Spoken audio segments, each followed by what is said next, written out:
Get in the shot. Get in the fucking shot. And the week begins, as it tends to do, with a Monday. Get back here, you little shit. I'm a project manager. Work faster. No! I'm going through my box of nice things right now, which is all the stuff that you all gave me at Comic-Con, and boy howdy, this is going to take a while. I will read every letter. Probably won't reply on camera though, because I went on a bit long last week. So someone left their 25 of Evan's worst puns, Evan Edinger poster at my table at MCM, and I'm not sure what to do with it, so I've asked you, the good people of the internet, to make this decision for me, and it's, let me tell you, it's neck and neck. Well, it was a close vote with 2,070 votes, but unfortunately, Burnett has won. Sorry, Evan. That's democracy for you. Ow. Ow. Ah, God damn it! I won't stop until it's done. Stop! No! Eddie, get the fire extinguisher. Yeah, when you get the fire extinguisher out, Eddie. Oh yeah, you didn't fucking buy one, did you piece of shit? Yes! It's happening! Have a lighter. Nah, good catch, man. Good catch. Put it out now. No, not until it's done. How upset this makes Eddie is what makes it more fun. Either we die or we get security on our arse. I mean, making a small fire isn't... I'm pretty sure that's fine. I'll speed things along. No, you fucking idiot! Give me that watermelon. Yeah. Turns out that's hot as shit. Yeah. Get over here. Get over here. Get out! That's what I think your puns, Evan. Is anything still legible? No. Friend. Friend. So if there's one thing we've all learned from last week, it's that I open doors very aggressively. Which came to a head literally a couple moments ago when I absolutely brained a man heading into the bathroom. I was heading in, he was trying to get out, and now he's dead. I killed him with the door. Sorry. So we're cleaning the office so that the desire to actually work in the office returns, and one of those things means doing the washing up. But since none of us actually like doing the washing up, I'm bringing the washing up home with me. Also some shoes. So believe it or not, I was actually one of the first, I don't know, dozen or so people to ever have a Patreon account. Patreon is a service where you say you pledge to donate a certain amount to content creators per thing they release, per song, per video or whatever.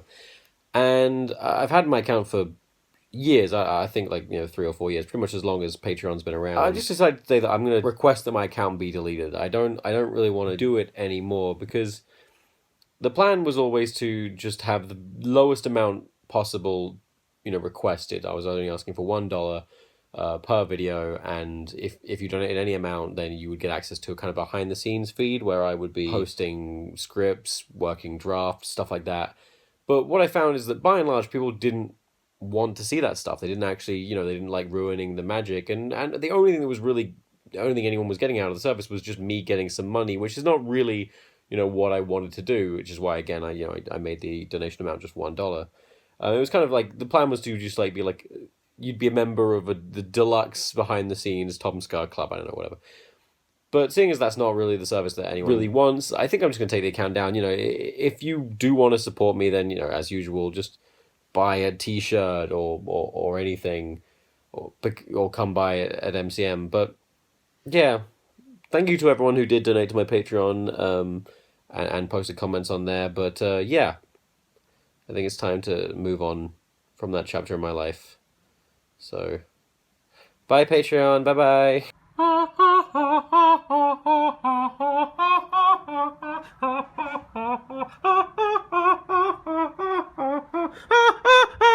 I really don't know what I expected to happen, but I just Googled MySpace Tom, and again, I don't know what I expected to see. Today is a dress like white trash kind of day, apparently, but look how clean my desk is for a change. So some of you may know that I am an executive producer for the Don't Hug Me, I'm Scared series. If you haven't seen Don't Hug Me, I'm Scared, then I want to both recommend you watch it and also not recommend you watch it, because it will change you fundamentally as a person. I get asked a lot what being an executive producer means, and really it doesn't mean shit. I just donated to them on Kickstarter. I just gave them the top tier donation, and that gives me the right to be credited as an executive producer, because an executive producer is basically just someone who funds something. They're just a money person. That's why I was the executive producer on other projects like Project Library and a bunch of the short films by Dom Farah, because I like helping to make. I just like help helping other people make stuff, and the thing that people often need is money. But I've just had an email from Becky and Joe, the creators of Don't Hug Me, I'm Scared, about... So Eddie and I have kind of spent the day beginning to type up the next episode of Crash Sim, which I'm kind of calling the first episode of Season 2. I think once Skyscam is out, that'll be kind of the end of Season 1, which is, in my mind, a period where we're just kind of meeting the characters a little bit. And in Season 2, I want to start telling stories and arcs like I really want to do, and gradually introduce more, I don't know, complex elements. Basically, I'm just really passionate about Crash Sim. But yeah, we've never spent as much time on any project than we have on this particular one for some reason. The amount of times I've been super critical and like demanded we completely start over and rewrite. It's turned into a little bit of project hell. And I don't really know why. I think it's just because I'm feeling quite insecure creatively at the moment. So it's fun. Eddie, have I driven you to drink?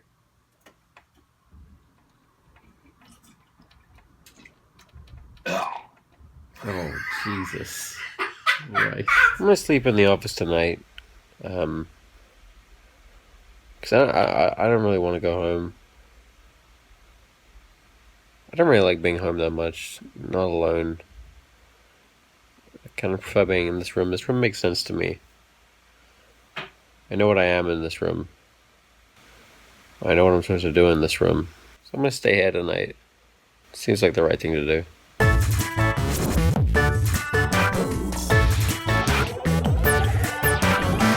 Oh shit, getting that porn star endorsement, yeah! Oh shit! Oh shit! Okay, so I don't want to be too much of a defeatist, but I have legitimately never, ever struggled with the script as much as I am struggling with this next episode of Crash. So, you know, I have different terms for script writing, such as a Frankenstein, which is when a script is just has been so hacked up and pieced together with different jokes that it just no longer resembles a coherent script. It's just turned into a mess. But this one is definitely earning of a new label, which is a white whale. It's just become this unconquerable beast, and it is driving me nuts. How long are you working on this script, Eddie? Oh god, probably a month actually. How many days have we dedicated to writing? Sweet fuck all. Multiple. We have been making progress. It's just progress, which I then suddenly go, I don't like this scene. Let's delete it now. Like it's a nightmare. I've never been this annoying. I want to punch me in the dick. All right, dog. Oh, dog. You having a... Oh, where you going? Hello. What can I do for you? Tara's playing some Smash Bros. Also, there is a dog, and the game has started. I stayed at Tara's for too long, and so she's had to drive me home. But there's roadworks everywhere. I've driven closer to Brighton than London at this point. Help me! Help! I want to go home.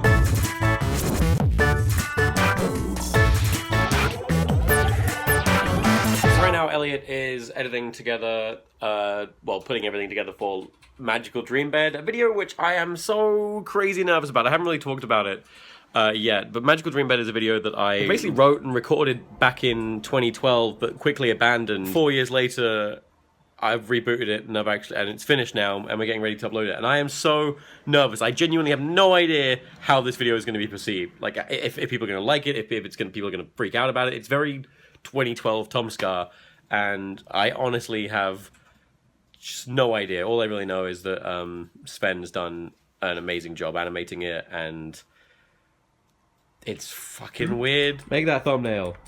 Oh. Okay. What was that? So right now I am writing my second part on my little vlogging series called YouTube Money, where I am talking about how money happens on YouTube, how much people get paid and all that jazz. And this one is all about brand deals and all the ways that they happen. And I've been on the phone to Mike, one of the guys on my management team, to ask for advice on industry terms, so I can get this right, and also find out if I'm going to break any rules by talking about it. But funnily enough, while I've been doing that, apparently we've had Preacher sign off on an idea. we don't know what idea yet. We don't know which one. We sent over a few, and they're like, yeah, sign off. May, don't be so hard on yourself. Well, I just posted the draft script for my new YouTube Money video onto Tumblr and also off to my management guys so they can give notes. And it's gonna take. I'm gonna give people about an hour to think of that, so we're just gonna play some Smash until then, because they're a productive company. So we just found out which video was greenlit, which of our many pitches for the Preacher sketch was greenlit, and Eddie's excited. I mean, I'm saying this again because bear in mind a lot of this series is me talking about projects that might happen, so this could still go wrong, but theoretically, God, he's really going for it. Theoretically, the sketch that's been greenlit is The Confession 3. So, yeah, that's pretty fun. And I think we're going to have like a week or two to make that, so here we go! Okay, so, you know, I'm wearing a new t-shirt. I'm just generally kind of feeling my look today. And we're about to film a vlog, and the lights are all up, and I was just spinning around. I was like, oh, I'll take a selfie. I'm feeling my look. And I just took the perfect selfie. Look at this shit. Look at it. That's not even a fucking blur filter. I was just spinning around.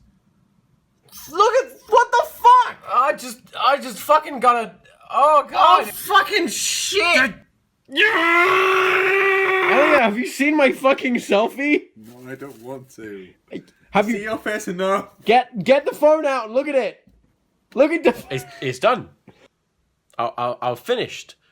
I'm gonna have to go to Instagram tomorrow to collect my reward for the best selfie of all time. That's what I'm gonna do. I have to go to Instagram now.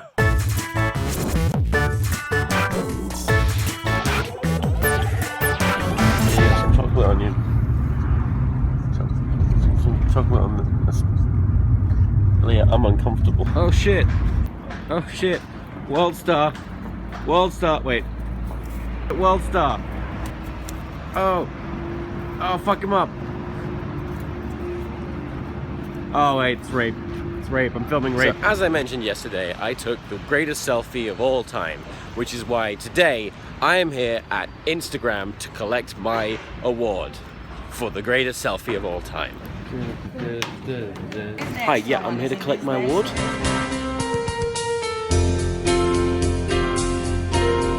A package has just arrived, and I don't know what it is, so I'm gonna open it. I'm really good at this unboxing stuff. I really gotta stop opening things one hand. I'm not good at this. I've broken everything. Wait, hold on. We'll get a time lapse. Okay, back in the game.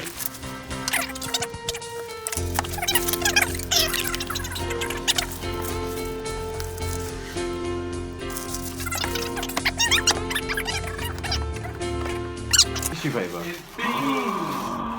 Oh! So now that I'm done working on Ed's World, there are just two things that I really want to be able to take away from my time with the show. One of them is an art piece, which I will talk about when it's finished and when I have it ready. But the other one was Tommy Bear. Tommy Bear is a character based off the original character design of Tom. It's a teddy bear that is featured in the background of like pretty much every episode. Eventually, someone made a Tommy Bear plush, which is like kind of our prop Tommy Bear that Ed gave me, and I put in the background of all of my videos. But I always wanted a real like teddy bear like Tommy Bear that I could give to like my kids one day or something, and just actually have in my house as a very real possession. And the lovely people or the lovely person over at Panda Patch Bears has made me one, and I love it. Look, it's the real Tommy. His little hair and the line, and his little belly button, and he sits here, and I'm so happy. And so thank you so much, Panda Patch Bears. That is lovely. They make the custom teddies. You should go get 55 custom teddies off them.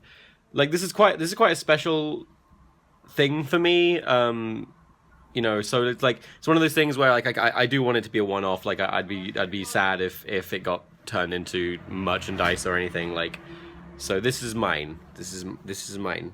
He. I like it.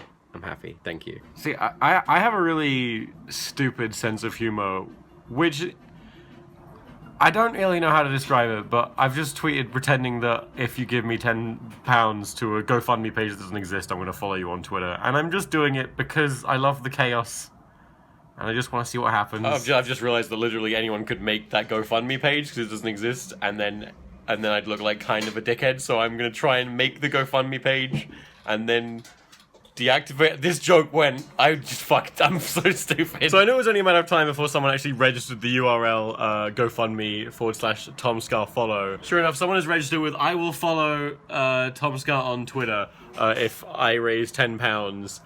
And you know, why not? Fuck it. So the guy who set up the GoFundMe page that I've just donated to has sent me an email saying, "Thank you for donating to my cause, but that was a complete waste of money. Keep being awesome." To which I have replied, "Nick, you better follow me or I'll sue you straight to dead." Oh boy, time to make the strangest video ever live. It's gonna go down well or the opposite of well. Who knows? Find out. Oh boy, yay, slide. I'm in quite a weird state of mind right now because, you know, I just released Magical Dream Bed, a video that is very, very off-brand for me these days. I've changed my image over the past 4 years, and this video was written and mostly recorded 4 years ago. And, yeah, people are unsurprisingly like, whoa, what the fuck? And it just made me quite anxious. You know, I'm always very anxious about my YouTube channel. How anxious, you ask? How messed up in the head am I right now? Well, first of all, I just de-weeded my front garden, which I haven't done in a year. And did you know that if you don't pull weeds out for a year, they turn into wood? They, like, actually become branches? I didn't know that. And second of all, I just took off my boxes, blew my nose into them, and then threw them on the floor. Like, I'm not doing well. So I woke up this morning to some really horrible news, and that is that a YouTuber, a very large YouTuber as well, Christina Grimmie, has been murdered. She was shot dead by a gunman for unknown reasons while signing autographs for fans after having performed a show. And this is terrible. I won't pretend to be personally affected by the death of this girl. I won't pretend that I knew her, because I didn't. What's so awful is that this isn't surprising.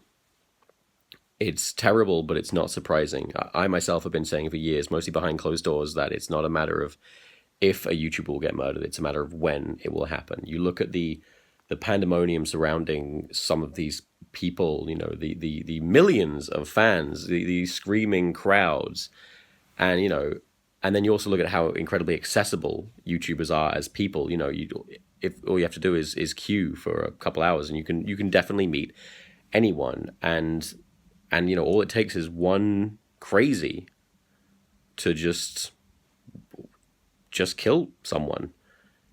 And it's finally happened now. And, you know, the question used to be who would be the first, and now it's who will be next. And this is where everything changes. Everything is going to change after this. You're going to see security ramp up exponentially at events. You're going to see a lot of YouTubers not go to events anymore. It's just awful. And, you know, my thoughts go out to her friends and family and fans.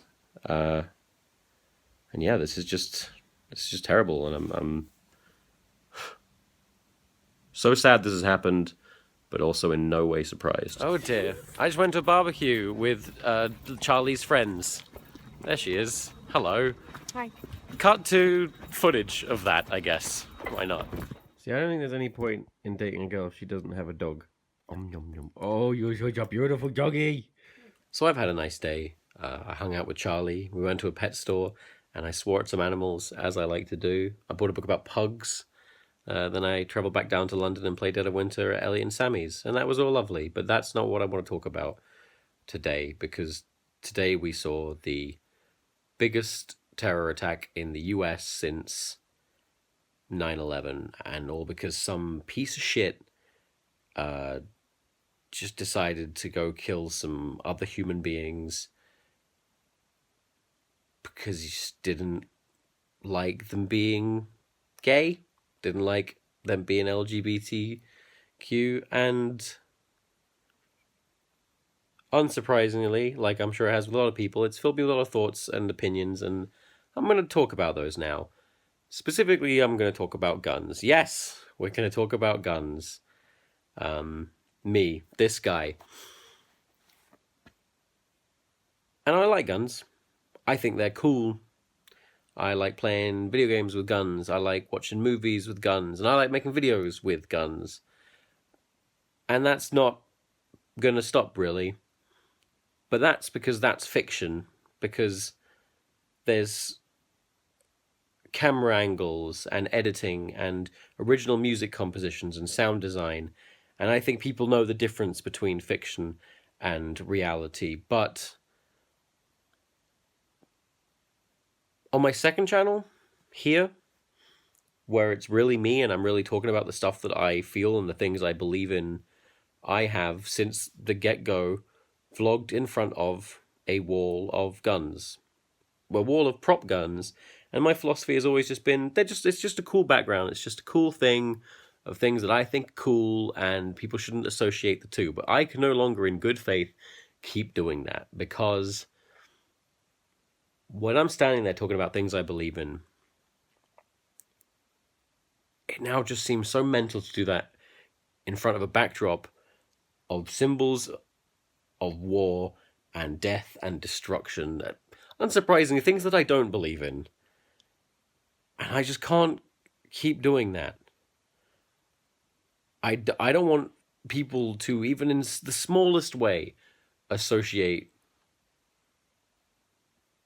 what I believe in with these guns. And I don't want to in any way help normalize the appearance of guns just in a casual setting, in a setting that they're not even relevant to. You know, again, with an action video, it's like, okay, that's there. That's where they're supposed to be. But when I'm talking about equality or even just anything, and there's just these guns here, like, why? There's no reason for them to be there, and we shouldn't, as a society, just accept them because they're these fucking terrible things. And they do terrible things, and people shouldn't be able to get access to them so easy. You know, in America, it's easy to get a hold of a real fucking gun than here in the UK to get a hold of a toy gun. Like, if I want to get a realistic looking prop or airsoft gun, I have to do stuff.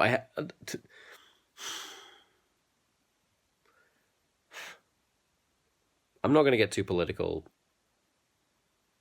but things definitely have to change. But I'm not the one who can really change them. I'm not American.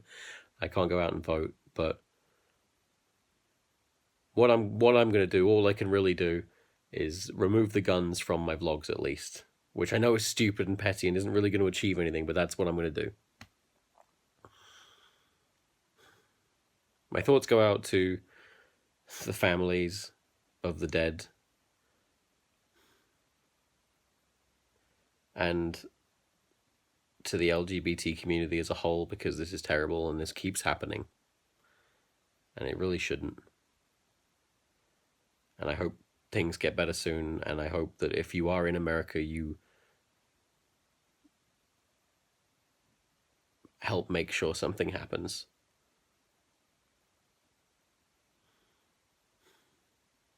Fuck. But anyway, the week is over, and I'll see you last week.